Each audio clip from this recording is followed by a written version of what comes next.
Hey everyone, welcome to Reddit Readout. Today we are checking out Entitled Parents. Story 1. You have to engage with my kid. Do anyone else feel like parents act entitled towards how we should behave with their kids? Don't get me wrong. It is not like I am anti-social or anything. I smile to kids and try to be pleasant. But I never feel the urge to hold the kid. Like I literally feel like taking only one kid in my hands. That's my niece. But before that, at every family gathering or gathering of any sort, people would push me to take their kids. These parents asks the kids if they wanna come with me and irrespective of answer try to hand them over. Never asks me if I wanna take the kid. I don't. And if the kids are a little bit older, they expect us to entertain them. As a kid, I was repeatedly asked by parents of other kids to play with them. Mind you, we are talking about 10-year-old me and 2 to 3-year-old kids. And when I refused, I was called lazy and scolded.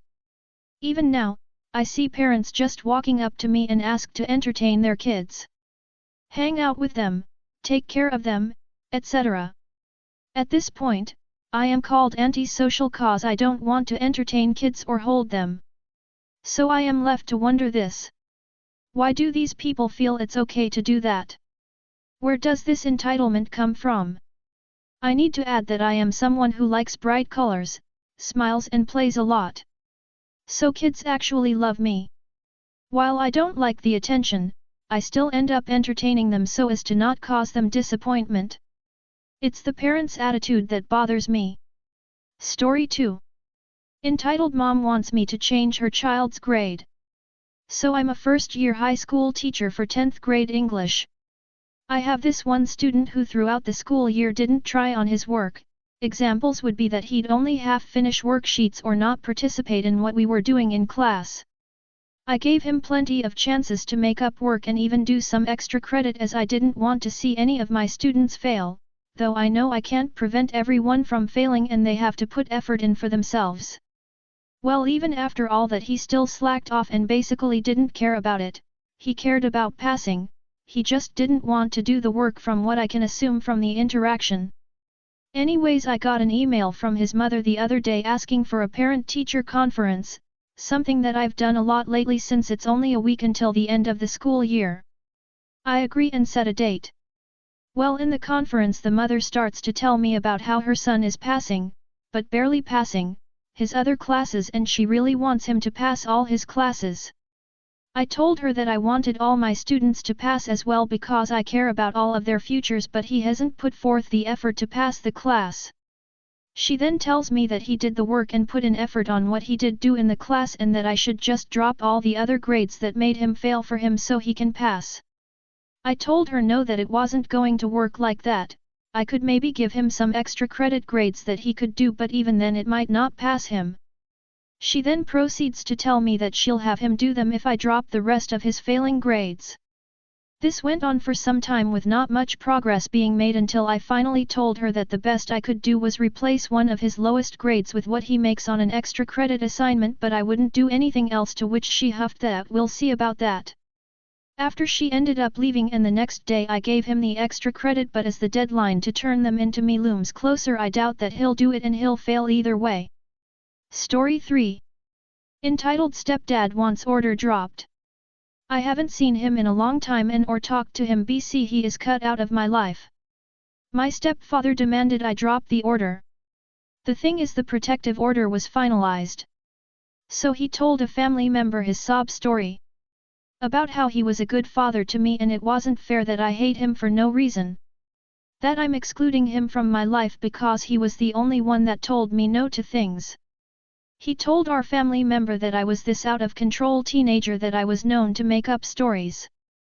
That family member said I should get the order dropped and give him another chance and to unblock him. Then I told the family member the whole situation and story. She apologized for giving me any trouble, and she said she'll listen to my side next time before assuming things. Unbelievable.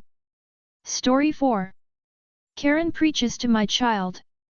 My eldest is having a play date with a friend and her mom comes to pick her up. I'm in my bedroom with Streetlight Manifesto playing and my BF watching the kids. He comes to get me saying mommy dearest wants to talk to me about my music and rolls his eyes. So I go and she immediately starts with that you let your children listen to such blasphemy and I tell her it's not really blasphemy if we don't believe in God. She then gets so outraged that we need to see the light. So I snap back at her, I'll leave my house immediately or I will have my boyfriend assist you in finding your way to the exit. So I send her an email the next morning. Hi Emily, this is Faima. I'm very concerned about your insistence on my preaching to my children and do not appreciate you insulting me and my children, especially not in front of my child.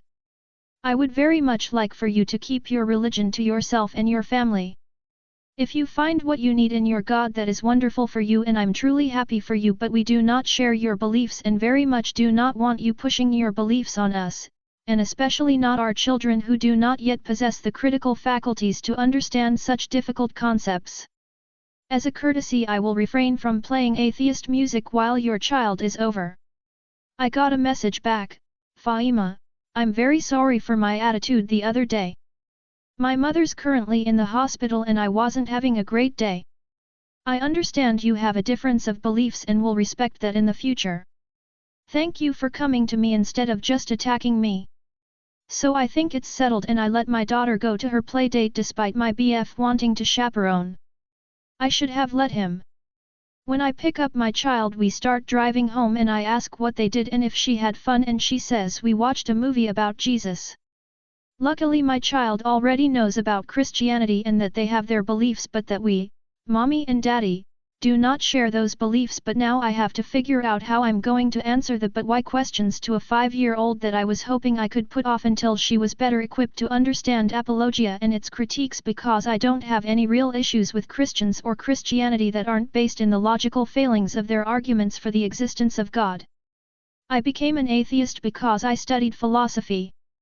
So I send another email to Emily. Emily, this is Faima. Please explain to me why you thought it appropriate after our last conversation to proselytize to my child? Response: Faima, I'm sorry. I figured you wouldn't mind given you espoused the virtues of atheism in your home that I at least provide a counter to your blasphemy. Children should be allowed to decide whichever path they wish on their own. My response: Emily, thank you for responding. I will no longer be letting my child over to your house unsupervised and your child is no longer welcome over at ours unsupervised. I will be taking further actions as necessary through the school. I advise you but weaponize your child in this and allow them to continue to be friends. However, should you fail this, I will seek a no-contact order and go to the police to report your harassment. Any further correspondence can go through my BF, as frankly you don't want my patience to run any thinner than it already is. His contact information is attached and I have him CC'd to this thread now. We haven't heard back. Edit: I'm honestly kinda surprised to have found so many Streetlight fans here, there's like a dozen of us. Story 5. EP runs through construction site, complains about the construction. Long-time lurker here, thought I'd finally put up a story of my own. I have loads of stories of EP from this job, but this one was my favorite. Context: a couple of years back I got a job installing artworks at a large outdoor art exhibition. Basically a bunch of cool sculptures would be placed along a popular walkway and in surrounding parks so the public could freely walk and interact with them for a few weeks before they were sold to private collectors. It's super popular here and, please note, happens every year. Because the installations aren't permanent, we have to bury large slabs of concrete in the ground to act as bases, or ship in huge weights to hold them down so people don't steal them or push them over, which did actually happen that year, $50,000 off a cliff, but whatever. I should also note that this takes place in a super wealthy area of town. Like, one of the most expensive places to live in the country, if not the world. So we get a lot of really out-of-touch rich people coming through, and most of my stories are about them. Story: so the main walkway is big enough for pedestrians only, which means we have to lower the weights in by crane. To do this, we stationed people, me, on the path just before the installation point, and once signaled we would rope off the path so the crane could lower these insanely heavy slabs down to us. Because the walkway is popular, and I cannot stress this enough, the path would only be closed for about 2 minutes tops each time, and reopened in between deliveries so people could pass through. Enter me, getting the signal that one of the slabs is about to cross over the path. I rope off the area, stand there in my high six, and explain to the people waiting that there's construction work ahead and to wait 2 minutes. Most are chill, there's a crowd, whatever. Enter EP. Runner type, fancy Fitbit, totally in the zone. He runs up to the rope, no sign of stopping, glares at me. I put up my hand and start to say my sorry sir, we're just moving a sculpture ahead. It'll be a minute tops and then you can go spiel, but the guy has already lifted and ducked under the tape. I start fumbling for my walkie-talkie. Hey boss, you know that comically large concrete slab you're currently moving? There's a guy under it probably. But it turns out I don't need to because I can already hear shouting from around the bend. What the fuck? That could have hit me, mate. Jesus Christ! Is all I hear, before my boss pops his head up from the crane and looks at me. I do an IDK man hands and point to the rope. He does a comical facepalm and heads back. I heard from my coworker who was guiding the block down that apparently after yelling his piece, he kept on running again, still through the active site. He was out of the way of further danger by then, but gotta get that cardio I guess. Dr. Man ducks under tape designed to keep people away from a dangling block of concrete and almost gets hit by said dangling block of concrete, complains about it. Story 6. Well, if you had asked nicely. Just came inside after tending to my garden. My blueberries are early this year, and I spent a little over an hour picking them. The Karen across the street decided to come out and lecture me about how she doesn't like how my netting looks. I tried to explain that if I don't net then the birds eat all of the berries. Somehow that just launched her into a new lecture about how I must be one of those crazy environmentalists and how stupid environmentalists are. I ignored her. When I was done, I walked away from her without saying anything. She asked, "Hey, aren't you going to give me any? You gave so-and-so some yesterday." I replied that so-and-so had asked nicely, and didn't lecture me for an hour about being stupid. Besides, how could she want something that was a product of techniques she despised? She gave me a disgusted look, and stomped back into her house. That's all for today. Please don't forget to like and subscribe.